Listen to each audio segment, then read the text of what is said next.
2021ஆம் ஆண்டு நாகர்கோவில் தொகுதியில் எம்.ஆர். காந்தி பெற்ற வெற்றி மிகவும் தனித்துவமானது.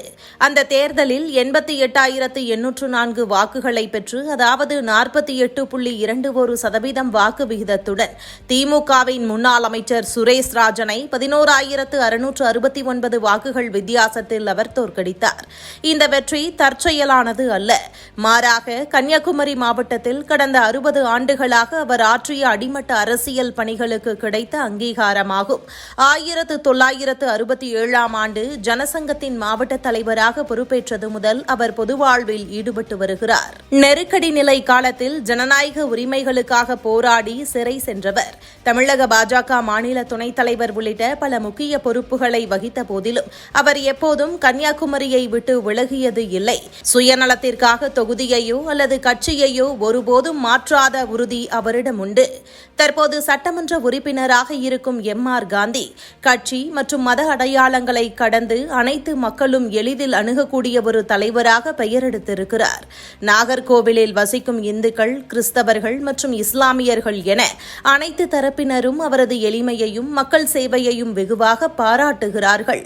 மக்கள் பிரதிநிதிகள் மக்களிடமிருந்து விலகியிருக்கும் தற்கால சூழலில் எந்நேரமும் சந்திக்கக்கூடிய அவரது பண்பு மக்கள் மத்தியில் ஒரு நெருக்கத்தை ஏற்படுத்தியுள்ளது. தற்போது 2026ஆம் ஆண்டு சட்டமன்ற தேர்தலில் எம்.ஆர். காந்தி திமுகவின் ஆஸ்தினை எதிர்கொள்கிறார். பொதுவாக தமிழகத்தில் ஆளும் கட்சிக்கு எதிராக சில அதிருப்திகள் நிலவும் என்றாலும் காந்தியின் விஷயத்தில் அவரது தனிப்பட்ட நற்பெயர் அவருக்கு பெரும் பலமாக இருக்கிறது. இதனுடன் ஏப்ரல் 15 அன்று நாகர்கோவிலில் பிரதமர் மோடி நடத்திய பிரம்மாண்டமான வாகன பேரணியும் வலுவான தேசிய ஜனநாயக கூட்டணியும் அவருக்கு கூடுதல் சாதகமாக அமைந்துள்ளன. இதனால் வரும் தேர்தலில் அவர் கடந்த முறையை விட அதிக வாக்குகள் வித்தியாசத்தில் வெற்றி பெறுவார் என்று அரசியல் நோக்கர்கள் கணித்துள்ளனர். இவருடைய நீண்டகால உழைப்பும் மக்களுடனான நேரடி தொடர்பும் மீண்டும் ஒருமுறை வெற்றிக்கனியை பறிக்க உதவும் என்றும் எதிர்பார்க்கப்படுகிறது. நாட்டு நடப்பு பத்தி உனக்கு என்ன தெரியும்? விவசாயத்தை பேசிக்கிட்டு பிஜேபி உள்ள வரக்கூடாது, அதுதான் முக்கியம். புரியுதா? நாளைக்கு ஸ்கூல் ஃபீஸ் கட்டணையா? ஐயோ நாசமா போனவன், நான் இங்க பூவை கட்டி கஷ்டப்பட்டு வாங்குற காசுலாம் இந்த மாதிரி குடியில கொண்டு போய் விடுறியா?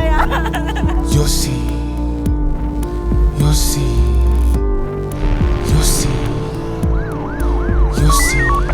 பல்லாயிரம் கோடி மதிப்புள்ள போதைப் பொருள் கடத்தலில் ஈடுபட்ட முக்கிய அரசியல் பிரமுகர் கைது செய்யப்பட்டார். யோசி யோசி.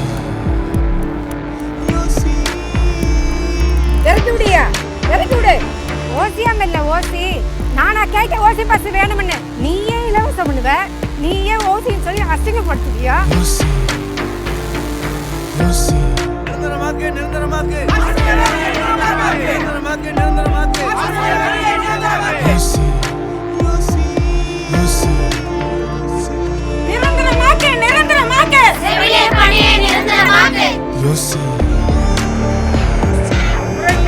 குறைத்திடு குறைத்திடு குறைத்திடு. யோசி யோசி. என்டிஏ ஜெயிக்கிறது தான் சரி. தமிழர்களின் வாழ்க்கையையும் வாழ்வாதாரத்தையும் கேள்விக்குறியாக்கியவர்களை நிராகரிப்போம். மக்களின் குரல் வெல்ல வாக்களிப்பீர் தேசிய ஜனநாயக கூட்டணிக்கு. இதன் தொடர்ச்சியாக எம்.ஆர். காந்தி தனது தொகுதியில் சாலை, குடிநீர், மின்சாரம் போன்ற அடிப்படை வசதிகளை மேம்படுத்துவதிலும் தொடர்ந்து கவனம் செலுத்தி வருகிறார். மக்கள் குறைகளை நேரில் கேட்டு உடனடியாக தீர்வு காண முயற்சிப்பது அவரது முக்கிய பண்பாக உள்ளது. இதனால் இளைஞர்கள், பெண்கள் மற்றும் மூத்த குடிமக்கள் உள்ளிட்ட பல்வேறு தரப்பிடமும் அவருக்கு ஆதரவு அதிகரித்து வருகிறது. பொதுமக்களின் தினசரி வாழ்க்கையை மேம்படுத்தும் பணிகளில் அவர் காட்டும் ஈடுபாடு இந்த தேர்தலிலும் அவருக்கு வெற்றியை உறுதி செய்யும் ஒரு முக்கிய காரணமாக பார்க்கப்படுகிறது.